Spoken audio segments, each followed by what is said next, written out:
Friend, this is a how rich people pay no taxes. So normal people who are salary 1 million, and then they 40% income tax and keep 60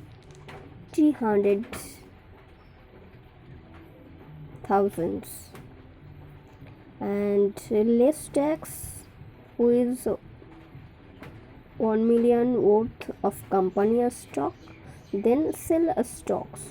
So 25% capital gain taxes. Keep 750,000 and no taxes. 1 millions of company stocks. Use these stocks as a collateral to borrow money from the bank. He's spent the borrow money like it's his income. So this is a chart, please check it, this thing.